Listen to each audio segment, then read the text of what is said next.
Hello साथीहरु, good morning, शुभ प्रभात। आज चाहिँ निकै नै जाडो छ। हेर्नुस्, हाम्रो गोकर्ण जङ्गल चाहिँ पुरै तुवालोले छेकिसकेको छ। यो तुवालो भन्दा नि नेपालको बढी तारले नै डिस्टर्ब गरिरहेछ के।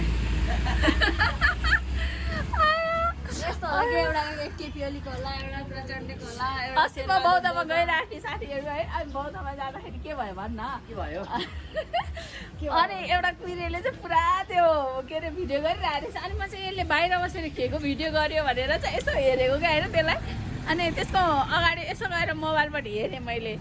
अनि त्यसले त कहाँको दृश्य खिच्यो होला अरे त, त्यो हाम्रो यसरी झुन्डेको तार हुन्छ नि, त्यो तारको पुरा भिडियो गरिरहेको रहेछ कि त्यसले। हे बेइज्जत, नेपालको बेइज्जत। त्यसले कहाँ लगेर अब के भनेर हालेर त्यसले डलर कमाउने हो थाहा छैन है। अनि हाम्रो नेपाल चाहिँ नेपाललाई मात्र रोजगार होइन, विदेशीलाई पनि रोजगार दिन्छ क्या, हो कि भन त। सोध्नु जान्छु ल, म किरालाई फोन गर्छु अहिले पछि। आयो आइसके हाम्रा सन्तानहरू पनि आइसके।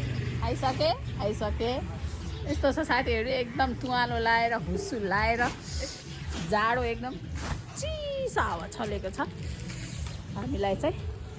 हामीलाई मात्रै होइन, हामीलाई त हो नि, हामी छिटो उठ्छौँ नि त पसलेहरू। अरू त सब ओछ्यानमा तातो गुण लाएर बसिरह्यो होला भाइ।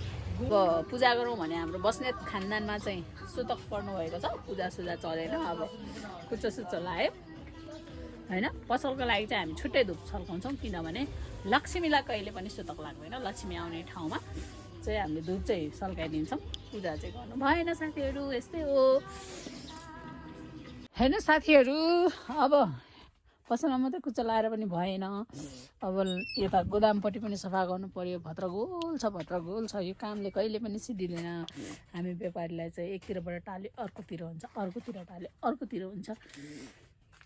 बिहान उठेदेखिबाट बेलुका 10 बजेसम्म यत्तिकै हो हाम्रो रटाइ, सुगा रटाइ भन्छ नि त्यस्तो छ। हेर्नुहोस्, यहाँनिर मैले यस्तो पनि राखिदिएको छु क्या,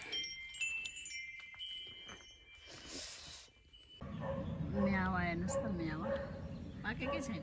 यो जाडोमा नपाक्दो रहेछ छिटो, धुम्म दिन्छ। अघि त एकचोटि पानी पनि परेको थियो, तप्प लाएर।